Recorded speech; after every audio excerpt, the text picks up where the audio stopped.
when we deal with the problem of being,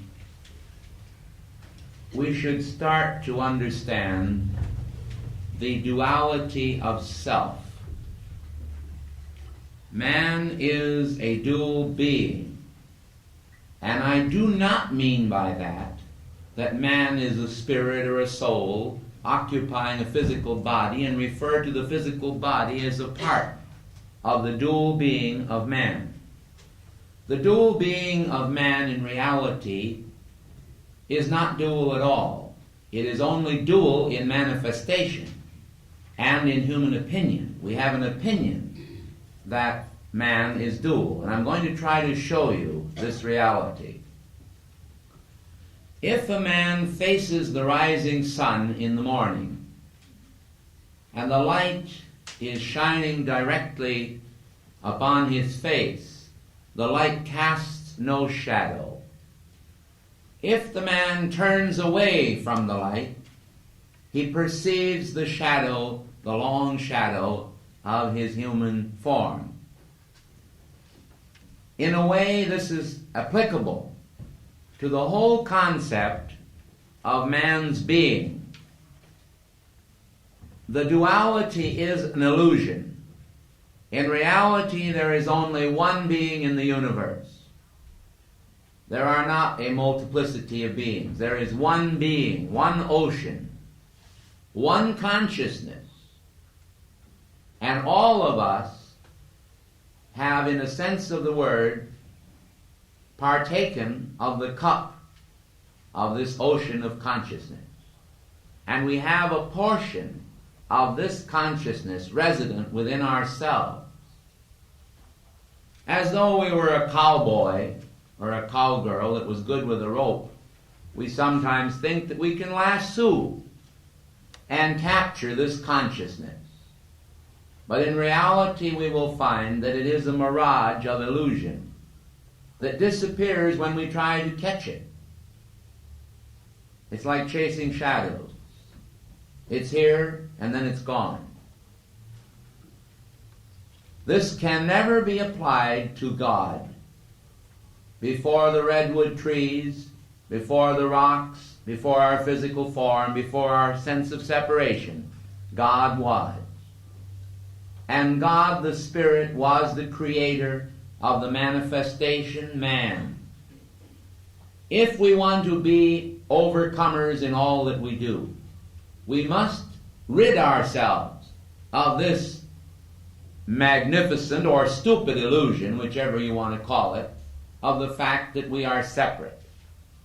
Man is not at all separate from God. But do you know why he supposes himself to be separate? It is because of guilt. Guilt is the greatest factor, and a feeling of littleness.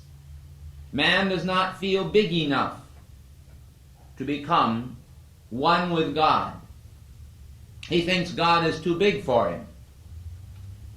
He would never really want to say, I think I'm too big for God. So he says he thinks God's too big for him, and he says, well, I'm guilty of this and I'm guilty of that. One man may say, I'm guilty of smoking cigarettes. Another may say, I'm addicted to alcohol. Another one may say, I'm restless. Another one may say, I'm never satisfied with anything. And we have vacillation in living. So man supposes because of his desire nature that he is guilty. He has a desire nature, and the desire nature is less than God. He supposes that finding God is the absence of the things of the world. In other words, he says, I'll give up cigarettes, then I'll find God. I'll give up drink. I'll give up sex. I'll give up anything, coffee, tea, anything. I'm going to give this up. And because I give it up, I'm going to find God. Ridiculous. And completely preposterous. You can't find God because you give up something. You find God first. And then, if there's something that you're doing that it does not actually fulfill your soul needs, it won't be difficult not to do it, because you'll be doing the things that you want to do, which will be the things that bring in the kingdom of heaven. And what a silly piece of business it is, after all, to suppose that by not doing or by doing, we are either finding or denying ourselves God. God is not something that you win by not doing something, or by even doing something, unless you want to say it's a matter of affirming or recognizing or realizing who and what you are. You are just as much a part of God today as any of the masters. But you say you don't believe that. I didn't say that you did, because that's why people are not manifesting the consciousness of their true being, because they imagine themselves to be so little, so tiny, so separate, so much a cork bouncing on the wave of life. Circumstances overwhelm them. They are overawed by it all. And then we have the opposing force, where people develop the superior trends, where they say right away, oh, I'm guilty, I'm a sinner, I'm not worthy of this and I'm not worthy of that, O Lord. And they turn right around and fool themselves into thinking that they are somebody. But where do they place it? That is, where do they place their faith? They place it in this superior man that becomes a fantasy, a figment of their imagination. You do not have to find fantasy in order to find God. God is the realist, if you want to coin a word, reality, the realist reality of all life, and the finest. And God is really what you are. But people say, well, if I'm God, why don't I act like God? So I think what we want to do today is have an adventure in discovery. And this adventure in discovery will become quite simplistic at first.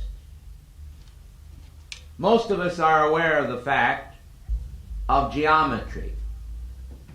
Few people understand that geometry really is a formula. It starts with the letter G for God. Then it's followed by the word E for His energy. Then by the word O and the word M for Om, which is a part of the word home, for a place where God is, and God hallows space, the space right between your ears, as well as the space between your ribs where your heart is, and the space wherever you are, and wherever this planet fits in its niche in time and space. God is everywhere, in other words. Okay. We think in terms of a sidereal universe. And here we have a star chart that is illuminated before you of Andromeda, of the spiral nebula in Andromeda. As you gaze upon the literally millions of stars that are there within the range of your view, you have an idea of the geometry of God. And you recognize that while astronomical bodies may move in elliptical orbits or circular orbits at times, according to their design, you recognize that many of these, most of these, are all round. They are like marbles. This earth, this planet we live on, is like a marble. The sun is like a marble. It's round. And you say to yourself as you gaze into this bewildering maze of space, what is it all about? And how do I relate to that? How do I equate with it? The ancients taught us a very wonderful principle. It is seldom recognized today in the Orthodox Christian Church. The principle of the exchange of the macrocosm, or the greater, this is from the Greek, the greater cosmos, with the microcosm, or the little world of self in which we live, snarled and concealed in a physical body form. This wonderful universe within ourselves has a tie to the universe without.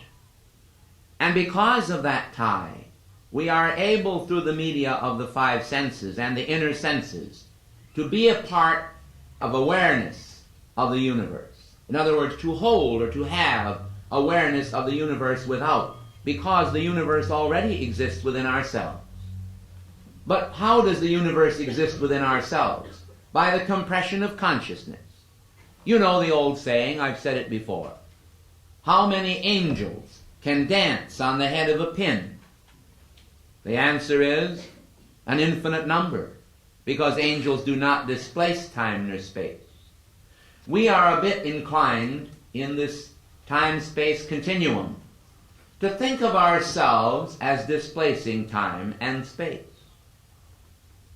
We worry about how many people can actually live here upon this planetary body. We worry about the ecology, the pollution of our streams, of our fields, of our atmosphere, of our water.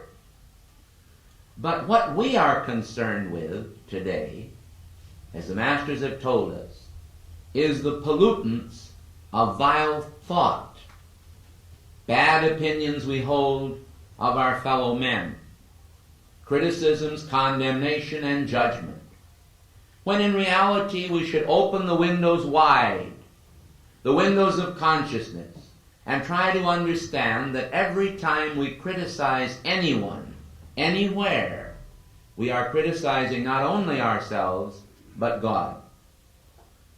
Because, as the great Master Casimir Poseidon said, and this is going to be the motto of our university class, learn to do well, and you shall.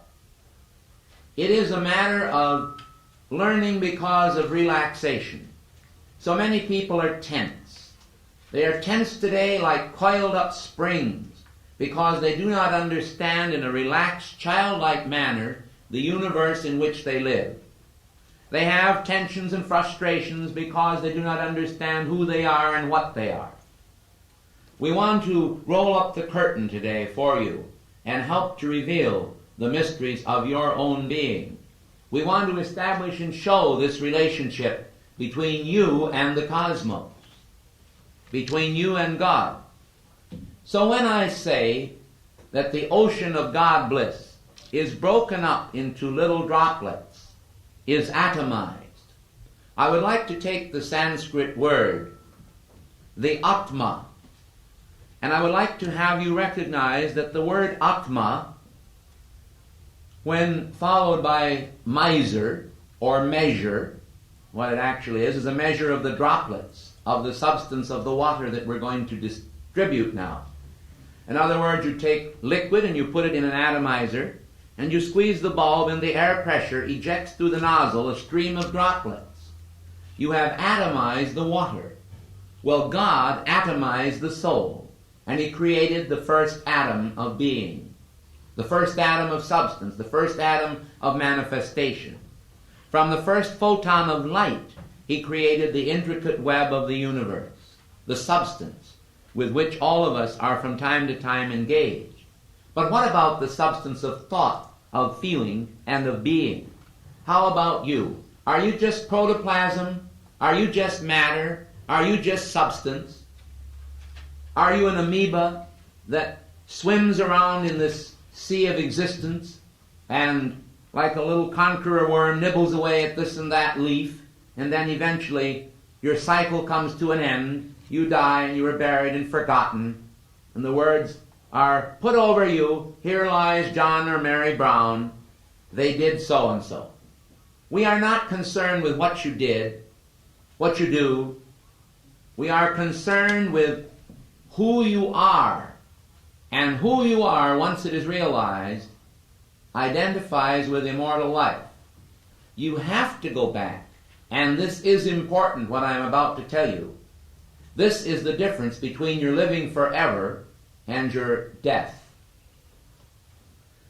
Someone may say, well, what difference does it make what I believe? It makes a great deal of difference because it becomes a point in cosmic law of ratification of principle. If you do not believe in God, it does make a difference to you, because God is synonymous with the word life. And if you don't believe in life, and you think for yourself that it's all an illusion, you say to yourself, life is an illusion, I can't understand it, it confuses me. Well, then you see, you are not ratifying by your acceptance the principle of life. You are denying Christ before men, and he has to, by cosmic law, deny you before his Father, which is the Spirit. And if he denies you because you have denied yourself first and denied him first, why then, you see, you cannot really share in eternal life. And I'd like to prove that to you in several ways. First of all, Jesus said, search the Scriptures, for in them ye think ye find eternal life, and they are they which testify of me. So this indicates that there is something to be said for quest. Man must quest, man must question, man must feel a desire to know. And if he find the answers in the concept of the one God and his point of identification with that, which relates to the I am, which refers to the presence of true being within the heart of man, then at last he finds oneness with immortality. Now, I don't believe in the ritual of human condemnation, of human criticism, of human judgment of each other. The lives, this was said by Sri Yukteswarji of India, he said, the lives of all men are full of many shames. I can accept that. But are these shames to be made permanent? In other words, is the sinner to continually remain the sinner? Let us take that great woman that so many people revere. I dare say that in my own ministry I've had 100 women probably come to me and tell me they were Mary Magdalene in some past life. I have never quite been able to figure out what sort of fixation they have that they assume that they had to be that kind of a character. Yet this happens very infrequently. You know, just as there have been many Nefertitis, or those who claim to be Nefertiti, so there have been a lot of people that claim to be Mary Magdalene, and strange as it may seem, there's a lot of people that claim to be me. Quite a few of them. I can understand this, and I think you can too. The reason for this claim is because in one sense we're really all one. Do you see the point? And somehow or other, when you begin to examine or read the Akashic records, you sometimes have an affinity, which means a fine tie, with the qualities of another life stream, either through desire, through aspiration, that you'd like to be like this person, or that you may at one time have had a life in which you did live similar to this other person. After all, there are only 144,000 types of people. That is, facial characteristics, physical frames, and spiritual egos in the universe. Now, what I mean is that every 144,000 people that are produced or stamped out on this planet, you will always find duplicates of yourself many, many times. Someone on earth looks like you, thinks like you, and probably is like you because they belong to your archetypal pattern. I want you to understand this because it will help you to realize why there are lookalikes, why there are think-alikes. Yet sometimes these people don't think alike. Now, all of this seems to be a miasma of confusion. We sometimes reel in our acceptance of all of this confusion. And of course, if you go to one of these, I have never been to one, but I have picked up the aura of it. If you go to one of these rock and roll festivals, where you get all these strange and weird vibrations, you get some idea of how, through splitting vibrations to almost infinite numbers of dispersions, or cutting them up into small pieces, you can create an awful lot of weird patterns. Have you ever considered the aspect of a kaleidoscope? You know what that is? It looks like a telescope, and it has little pieces of colored glass in it. And you hold it up and you twist or turn it, and then you see these different patterns. Well, no two are ever alike as a rule. You keep getting pattern after pattern after pattern with endless variety. Well, I would like to explain to you something about the patterns of heaven. Several years ago, I had the opportunity of examining the Holy Christ presences as depicted by a staff artist of another organization, which was also connected with the Great White Brotherhood. And I took particular notice that all of the cosmic beings drawn by this organization all looked quite alike.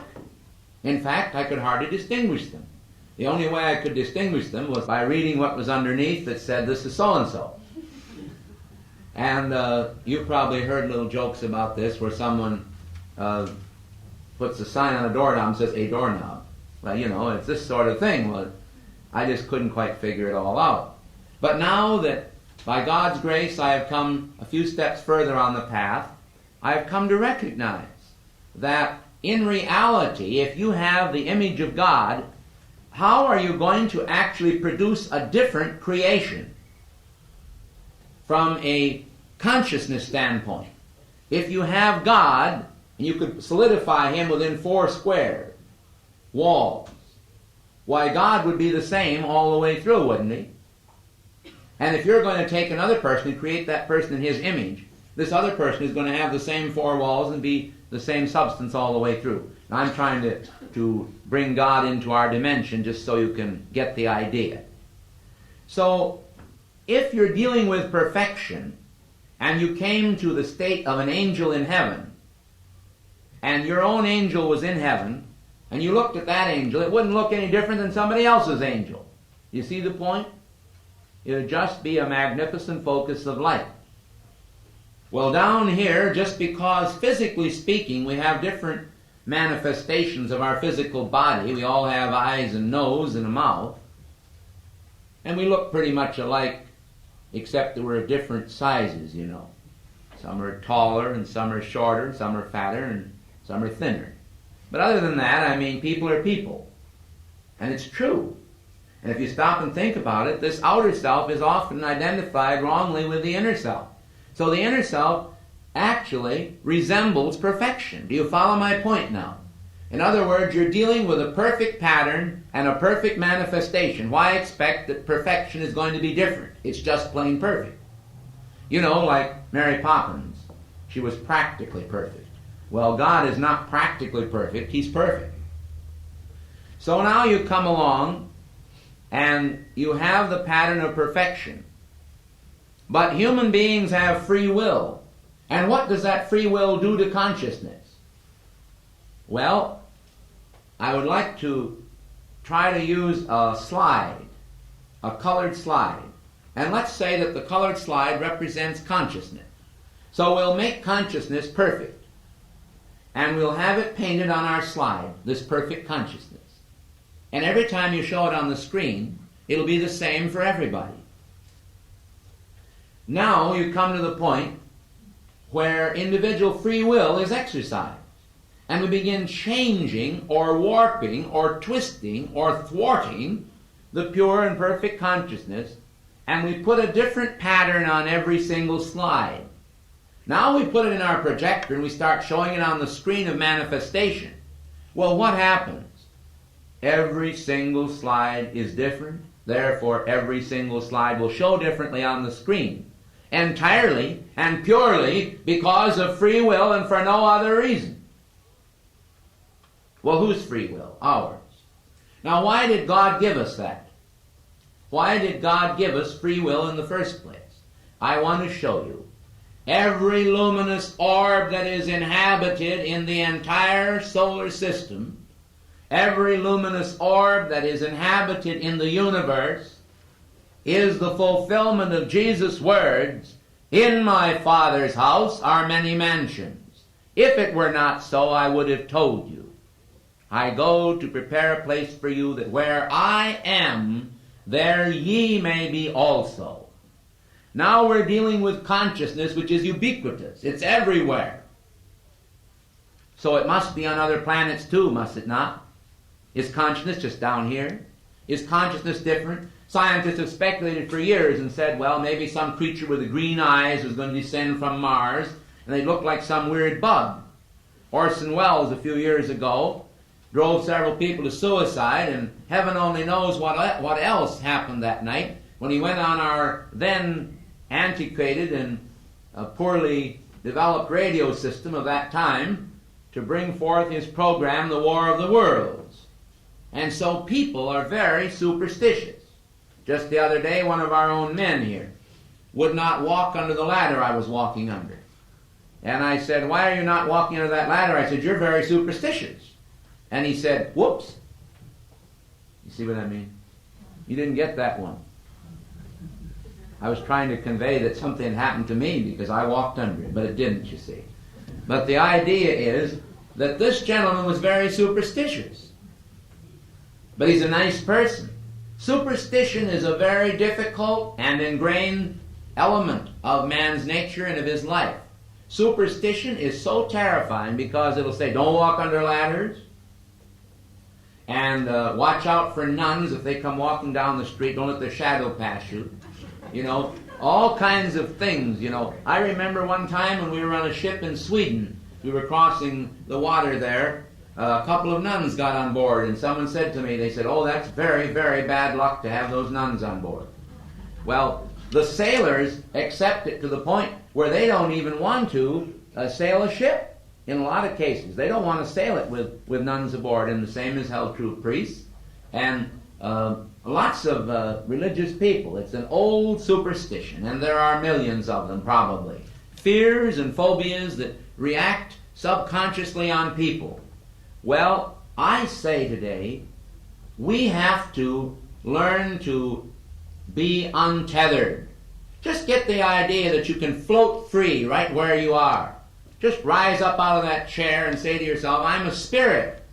I belong to God. I am God in consciousness. Why, this will make all the difference in the world to you, because man, the creature of desire, becomes the creative creator. He becomes a creator of his own destiny. As it is now, we do create our destiny, but we create it in very limited and frustrating increments. In other words, little bits, little portions of what we want. We are satisfied with the little victories and conquerings that we do. We say, oh, I've conquered this, or I've conquered that. Now I've got it. We say, first I want $1,000 in the bank, so we put $1,000 in the bank. We think that's the fulfillment of our desires. What do we do with it after we get it there? And in many other ways we have goals. I want a little home of my own, you know. A place I can call my own. Something that belongs to me exclusively. Or I want a new car. Or that people want to find someone that will be their companion for life. Or they want children. Or they have different desires. Well, most of these desires are worked out subconsciously. People simply have these desires, and then because they have them subconsciously, circumstances conspire, almost rotate around their being until the circumstances bring them the things that they want. But sometimes, like the story of the 3 wishes, they find that it isn't really what they want. Now, to cite the story of the 3 wishes, you've probably heard it before, where a woman wanted so bad to have 3 wishes, and the wizard said to her, he said, well, I will grant you 3 wishes. And so he did. And now she was faced with a dilemma as to what to wish for. She knew the wishes would come true. So she thought right away in terms of riches. And she said, I'm going to wish for $1 million. Well, it so happened that her husband's position was insured that day for $1 million at the mill where he worked. And that day he was killed. And so they brought him home in a pine box, and she received her $1 million check. The first of 3 wishes was then fulfilled. So, she thought on this. She said, I still have 2 wishes. There's still hope for me. What will I do now? She said, I know what I'll do. I'll have him resurrected. So I'll wish him alive again. So whatever she had to do, she did.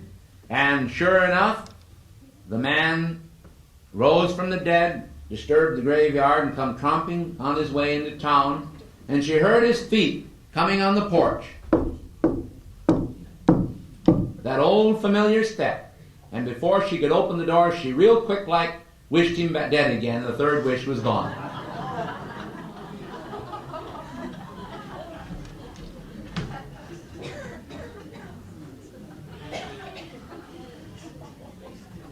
Human fear and the inability to appropriate the qualities of life.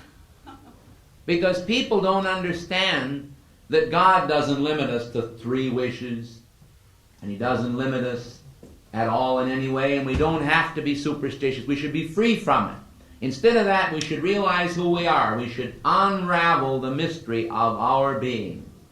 Now, when I make the statement, man is one with God, this becomes incomprehensible to most people. Why? Because they think in terms of real estate, or economics, or hunks of land, or buildings, or the flesh pots of Egypt, or some little joy that they themselves would like to realize. This is not God. You can't reduce God to a status of humanizing Him. You have no right to. God is a spirit, and they that worship Him must worship Him in spirit and in truth. Now, truth is what counts. And the truth of your being is what counts. Oh yes, I'll admit to you right now that most human beings certainly don't act like God. And the reason is what I'm interested in, the motive. The reason they don't act like God is because they don't feel that they can accept that they are God. So if they're not God, who do they think they are? Seeing God is life, they are face to face with the task of deciding whether or not they are a zoological specimen. And we get right back to Darwin again. Man is supposed to have jumped out of the apes. Well, William Jennings Bryan, of course, didn't think so. And as a result, the Scopes trial occurred many years ago in Tennessee, which made sort of a spectacle out of cosmic law before the public and before the skeptical people who already were living very much as human beings and were not living as divine. So I'm going to give you an answer today that I think is very important. If you want to actually find the truth out about medicine, if you were a nurse, wouldn't you go to a doctor? If you wanted to find out about how to build furniture, wouldn't you go to a cabinet maker? If you wanted to find out about how to design clothes, wouldn't you go to a dressmaker? If you wanted to find out how to train animals, make them jump through a hoop, wouldn't you go to an animal trainer? Well then, why in the world do people go to themselves and try to answer the questions that are specialist questions, when in reality they should go to the great gurus, the great sages, the great masters of wisdom, the Christ consciousness within themselves, and find the answers. In other words, if you can't find the answers within yourself, if you don't know how to evoke those answers, those relevant answers, then go to a specialist. I didn't say go to an orthodox man who has a PhD or a DD after his name. Some of them might be able to answer your question, but a lot of them can't, because they actually have reached the point where they have reduced God to a formula to be learned, a mental quotient. That's not the way it is. God is a spirit, and the fingers of the spirit must cognize him. In other words, we're dealing with water. And how do you find the quality of water out? If everything is water, then you're going to have to feel the fingers of water. I hope you understand what I'm trying to speak of. If all is spirit, then you're going to have to feel God with fingers of spirit and recognize that a little bit of that spirit is inside of you. It's there, right here and now. You have a portion of God.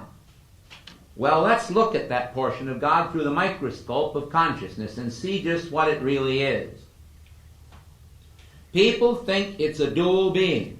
They say, well, this is an illusion. Yes, it is an illusion. And you know what the illusion is? The illusion of separateness. You are not ever separate from God. No, not even for a second. You just think you are, therefore the illusion. You think you're separate because of your desires that I mentioned before, and because of the guilt feelings. People are guilt-ridden over this and guilt-ridden over that. And so it's so easy for ministers to get up at revival meetings, you know, and start the whole pattern of people coming down what they used to call the sawdust trail. They get down on their knees and they scream to God and they say, oh, be merciful to me, a sinner. I've sinned, Lord. Well, who hasn't? As far as I'm concerned, the moment man was given individuality and separation, sin was almost immediately apparent in his sense of separation. The minute you separate man and God into two parts, into a duality, you naturally have a sense of sin, because here you have the great Almighty over here on one hand, and on the left hand you have little me. Poor little me. But wait till you hear this. God intended from the beginning, from the very beginning, that little me, that little seed, that little acorn should grow and grow and grow until in full maturity the tall oak tree of the individual would stand side by side in the garden of manifestation with the living God. And there is Lebensraum. There is living room. There is space in the togetherness of God for everybody. In my Father's house are many mansions. Shall I take step by step the graduation process? Let us do it. Man starts out as a disciple, a chela, of perhaps one of the great masters, certainly of his Holy Christ self. The great masters always tell you that only your Holy Christ self can be your guru. If they really get down to brass tacks with you, they're going to tell you in all cosmic honesty that they can't do it for you. The masters have said it again and again. Do you know what? And this is quite interesting, I think. If the living God had his way in human affairs, there wouldn't be any person on this planet that would ever be lost or thrown into the rubbish pile. Did you ever stop to realize that? Well, doesn't God have the power? He could do it, couldn't he? I don't think any of you would question that if I were a 4-star general and you were all privates, and I had the authority to do it, or it wouldn't matter if you were the general, I was a private, whoever would speak, if the general would speak, his word would be obeyed, wouldn't it? And if it wasn't, I'm sure that the military police and all of the power of authority would soon direct that it be done the way the general said it. Well, then don't you think that God has the power to make everybody in this world behave in just the manner that he thinks they should, if their salvation depended on obeying certain worldly precepts and concepts? Of course he could. So the salvation does not depend on enforced obedience. It depends on that obedience which is in the heart of man, which naturally wants to be and is the authority for his own life that God wants to put there and that God has already put there. But man hasn't used it. People don't use it. And you know, one of the biggest reasons why people don't use it is because they're too, let me say it, blasted timid. They're too timid. They are too much in the image of that unjust steward. He had a napkin, a nice little white napkin. And so he come back before the Lord trembling and shaking, and he said, "Oh Lord," he said, "I knew you were a hard man. You reaped where you didn't sow, and everything that you wanted to do you could do because you're God. I've got the treasure you gave me. I've got it. I've got it all safe. Here it is. Here's my soul, my life, my energy, everything right here in this napkin." And he brought that napkin up, handed it to God. He didn't get a very warm reception in one way, because God did not admire his timidity. He said, "Depart from me, ye wicked and unprofitable servant." And he said to the angel, "Seize him and take that talent that he has in the napkin and give it to the man that has 10 talents. For to every man that hath shall more be given, and to him that hath not shall be taken away that which he hath." So one of the mysteries of being is that if we decide that somehow or other the Lord doesn't like us, and I want to include this in my list of illusions, there are people upon this planet that have the crazy fancy in their consciousness that maybe because of something they did, or maybe the stars weren't just right when they were born, that God is frowning on them.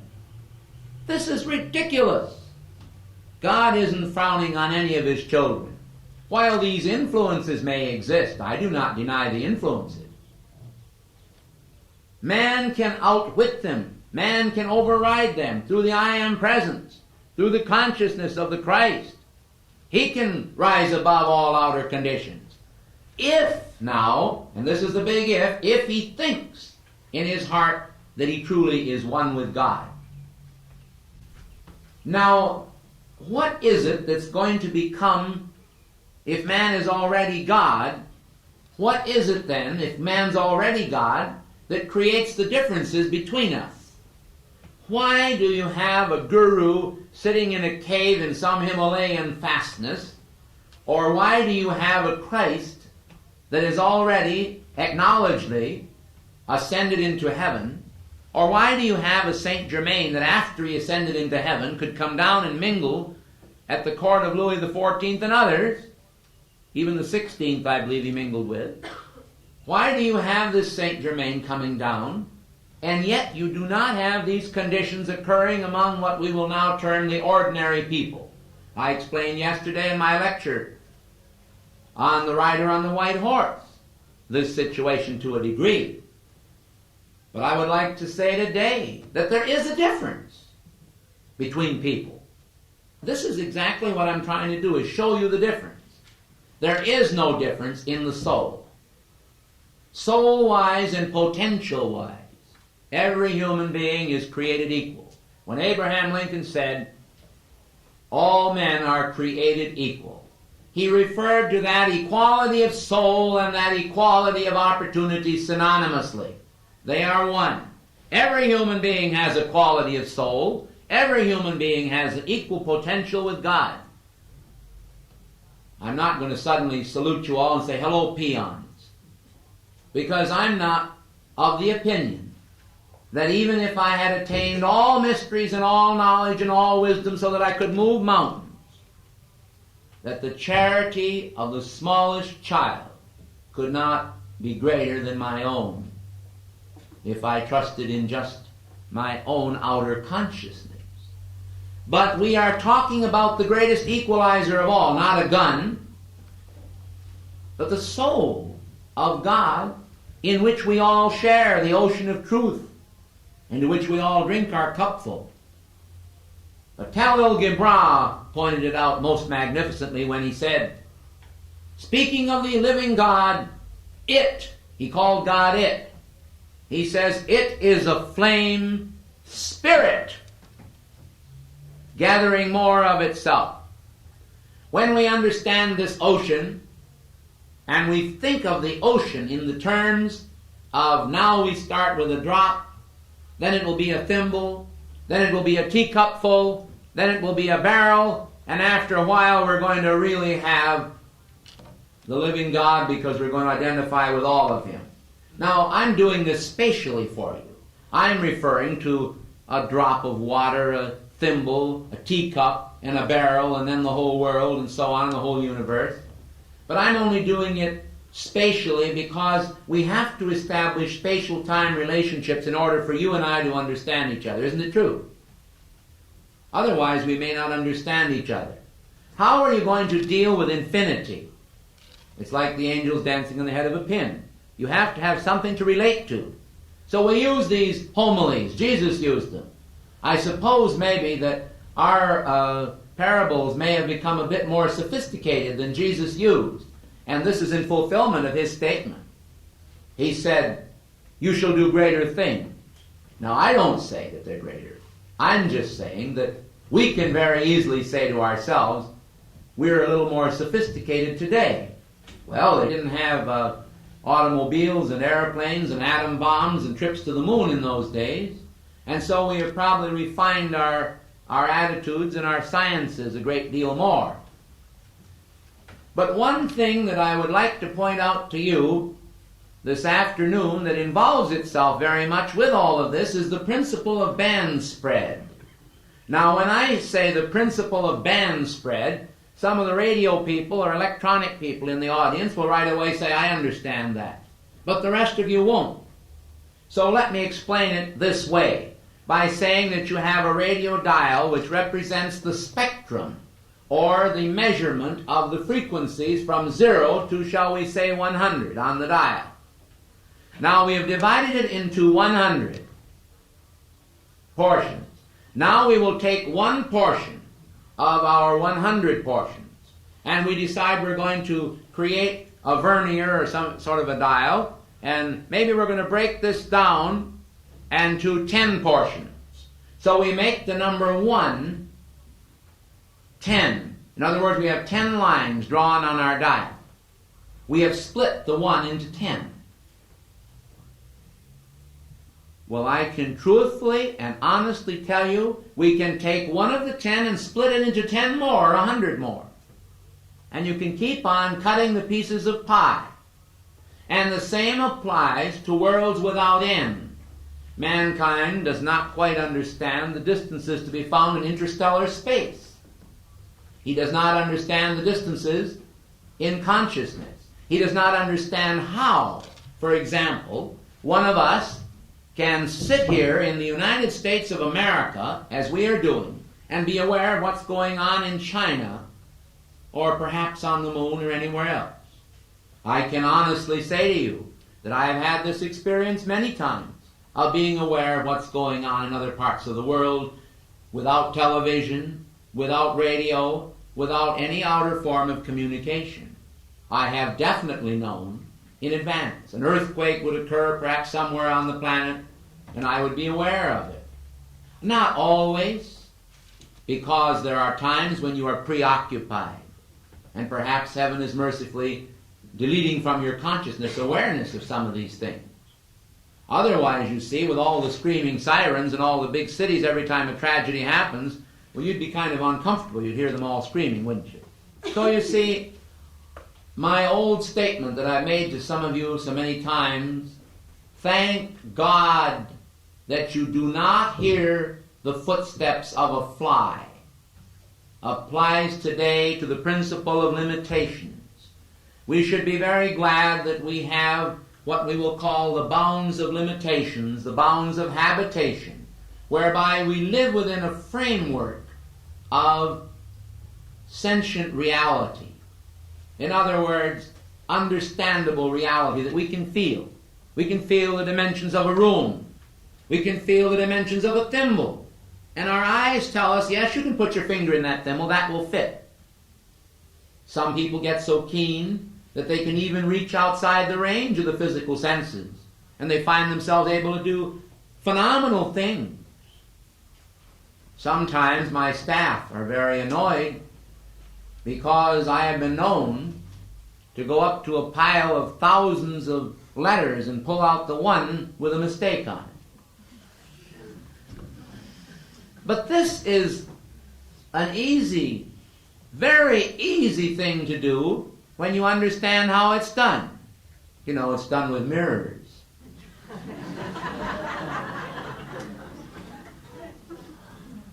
It's a matter of vibration. It's a matter of being able to divide and subdivide until you reach a point where you have, inwardly speaking, subconsciously, through your Holy Christ self, through your attunement with your Holy Christ self, in the higher ranges of thought, you can tune in the whole spectrum. For example, of a pile of paper. Well, Moria taught me how to do it, and I gave to the staff part of the principle when I revealed what I called, or Moria called actually, the area of the principle. I said, what do you mean, the first time he told me that, the area of the principle? He said, well, you've got to learn to take small circles, or circles that are just right to fit whatever the condition. I said, how do you do it? And he said, well, supposing you're going to eat. In other words, you have on a nice necktie, you don't want to drop soup on it. Once in a while I do. But the point is, it's because I get outside the area of the principle. Probably I should put the circle around me just like I put my napkin on, then I might not do it. I've generally been putting the circle around the plate. Maybe that's my trouble. But anyway, the fact remains that you have to learn to concentrate the mind in a circle involving what you're doing. That's keeping your wits about you.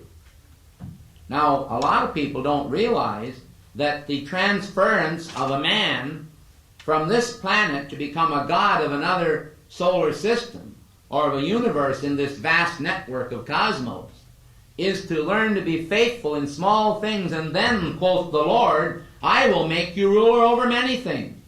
You say, oh, I don't want to rule. I just want to be. I'd like to sit somewhere and sit in my rocking chair and just relax and get to know the Lord a little bit, and I'd be contented to go home to heaven one of these days, you know. But the Lord is not really contented with you doing that. The Lord is very ambitious in reality, because He has great ambition for everyone, but He allows everyone actually to have their own pace as long as they're moving on the road a little bit. But don't forget the tortoise and the hare, because somebody that you say to yourself is really not making it very well with God may turn around one of these days and prove to you that they are an ascended being and you are still down here eating bread and cheese.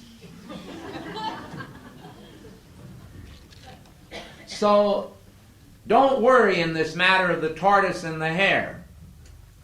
I mean, you may be herring it along, just hopping along, great speed, you know, and the other guy is just crawling along, doesn't seem very interested in being anything, and they may pass you. In fact, they may get there ahead of you. You know, swing low, sweet chariot. If I get to heaven before you do, tell all the others that I'm a-coming too, you know. It's this sort of situation. Isn't it true? It is true. And here's God sitting up there waiting for the graduates from this planet. And at the present time, they're graduating, I presume, probably less than 10 ascensions a year. I don't really know. I haven't investigated it for some time. But it's really very bad. I mean, most of the people today are so worried about their own little ruck of ant concerns, as the poet says, that they're really piling everything all up in their own anthill. And they're not really trying to be what God wants them to be.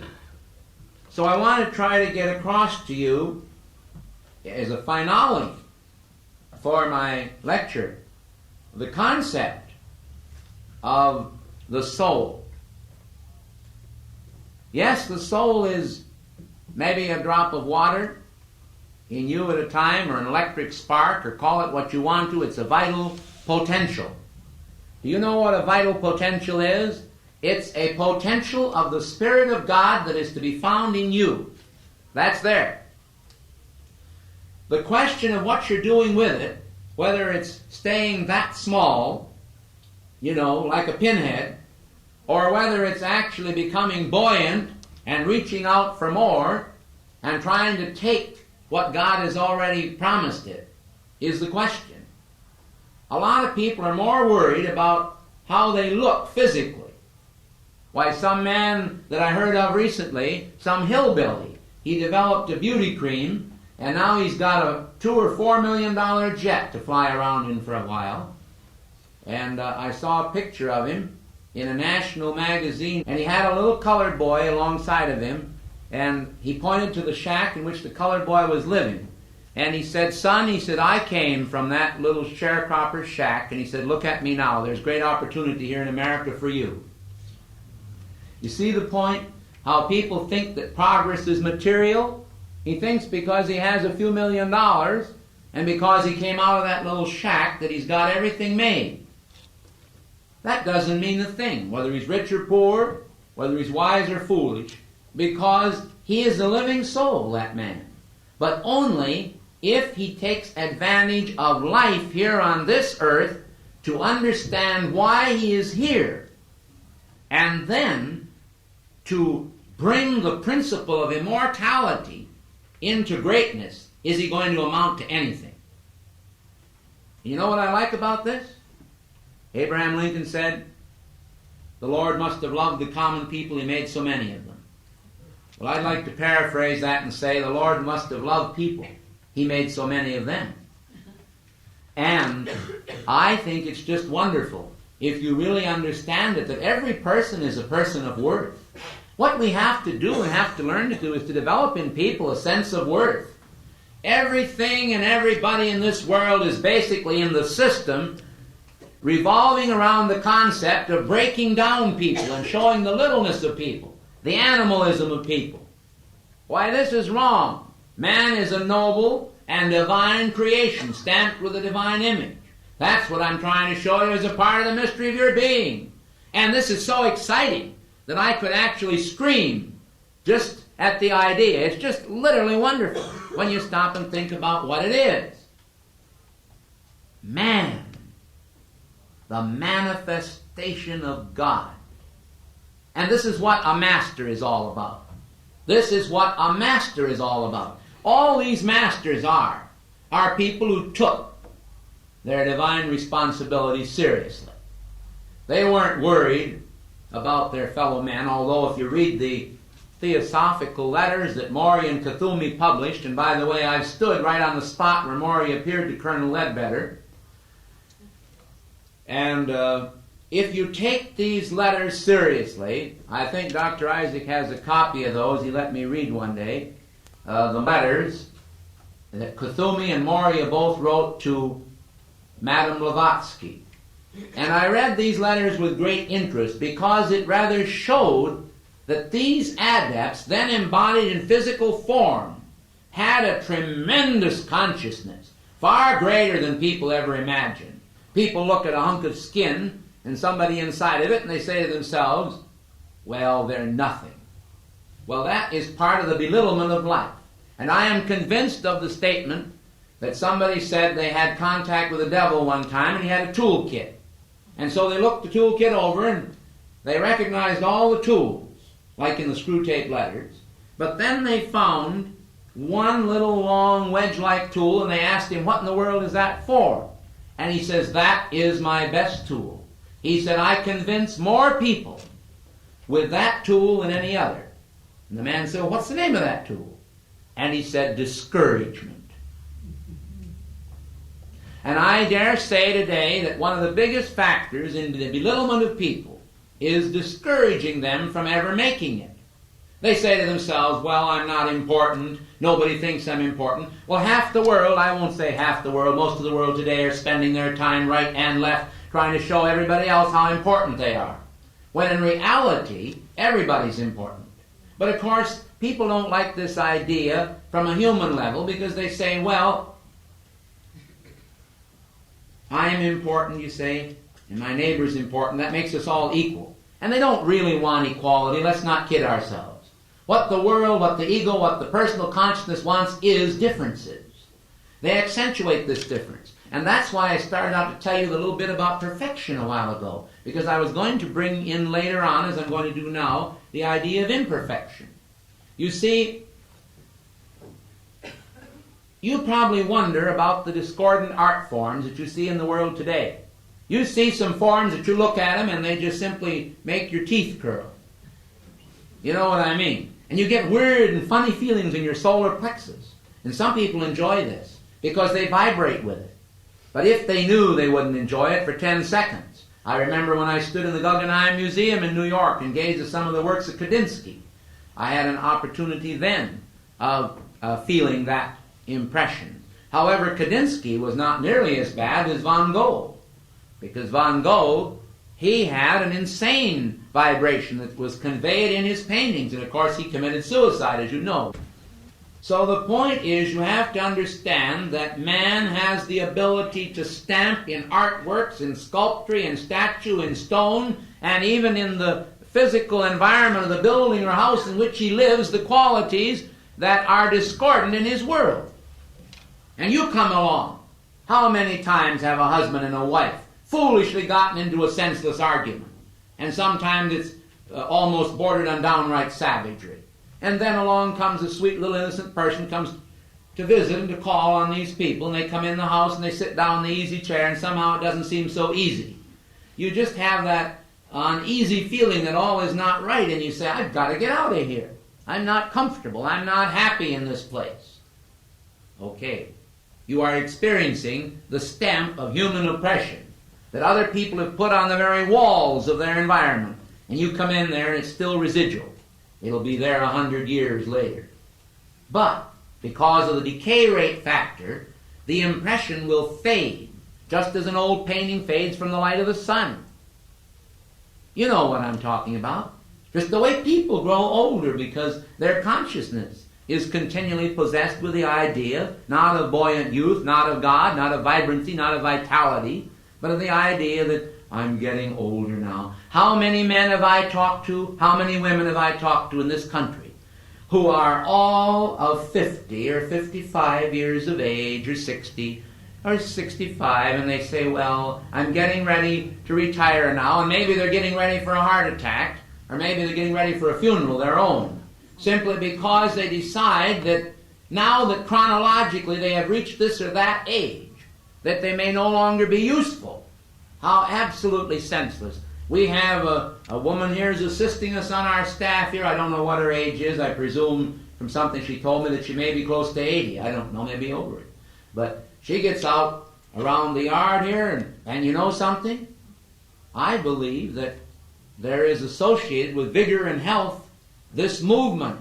And I sometimes regret my own confinement to my office trying to write and set these things down.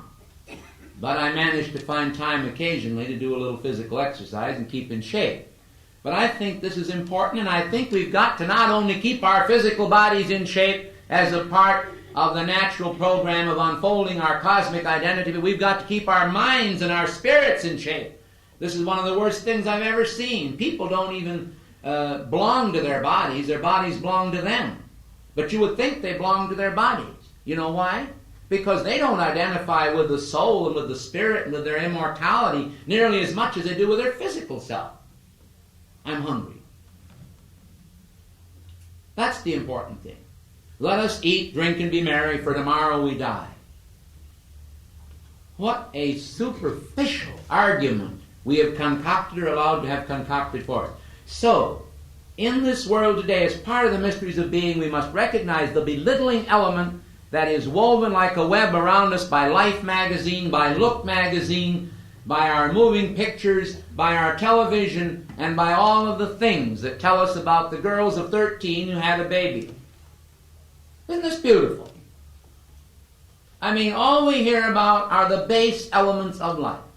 We don't hear anything about somebody who goes out here and raises a young calf until the calf achieves a certain size and vigor and health, and the calf is corn-fed. You know what I mean about the 4-H clubs. You don't hear anything about achievement or junior achievement anymore in our newspapers.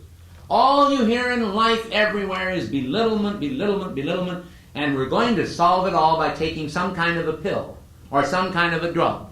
Some kind of a drug will surely relieve us from all of our problems. It reminded me almost of that story of Lahiri Mahasha. I visited his home when I was in India. How there was a young man stricken, I believe, with cholera, and he was laying there dying. And so the man that was dying said to one of the attendants upon him, he said, "I'm dying." He said, "Run quickly to the great master Lahiri Mahasha." And he said, "You say to him that so-and-so is dying," and he said, "he will send help to me." And so he proceeded promptly to die. So there he lay dead.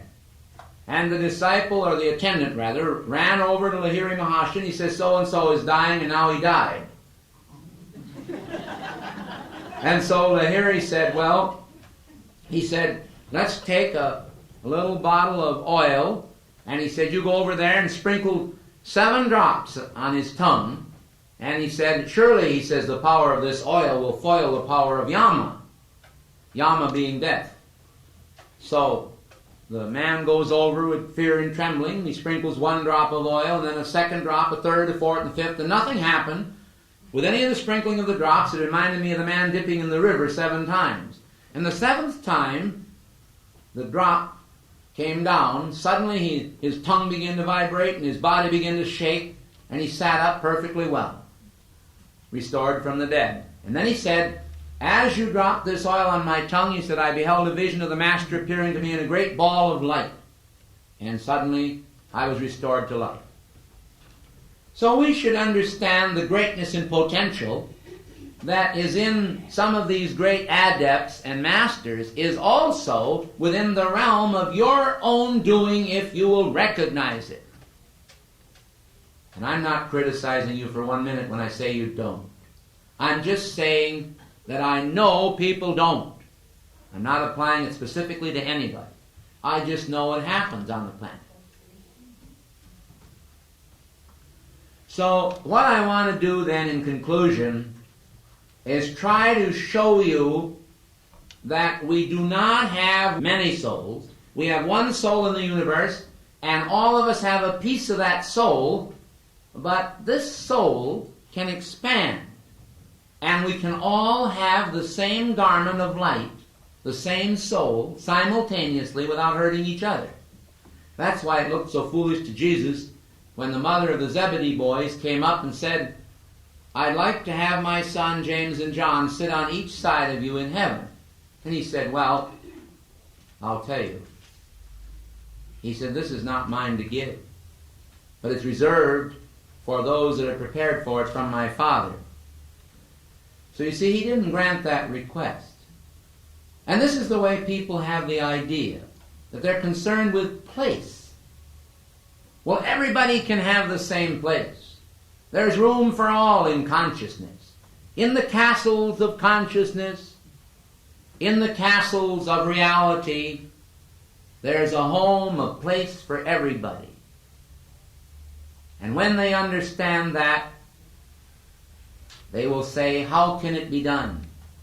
It can be done through the acceptance of the fact that you are immortal, number 1. By accepting the fact that you are God, number 2. By acting out the part, not, and this is the big mistake now, not in a blatant manner, but in a humble manner. But here's another rub. Don't be humble when it comes to claiming your truth. When it comes to claiming truth, you'll be firm with the universe. You got to rub on that magic lamp of being, even if your name is Aladdin before the genie appears. Sometimes you have to rub so hard you almost take the finish off. But keep on rubbing away. Keep on pulling on the skirts of your divinity. For a long time you've allowed parasites to eat on you. The parasites of fear and of doubt and of distrust of this person and that one. Oh, I don't say you should just take everybody wholesale and say, "I'll take in any idea whether it's right or wrong." You be the judge of that. But the point is, for too long you've allowed people to control you, these parasites to nibble away and erode your spiritual inheritance. Now it's time that you understand the mystery of your being, the greatness of your being, and that you be glad and rejoice in it. This conference and the seminar that follows will give you many tested and proven ideas for the development of your own reality. It's up to every one of you to avail yourself of it that can. So at this time then we will have a break, and you can go outside and do whatever you want to do until 4 o'clock, and Elizabeth will come up here and give you the next lecture. I want to thank you for your attention to this lecture. God bless you.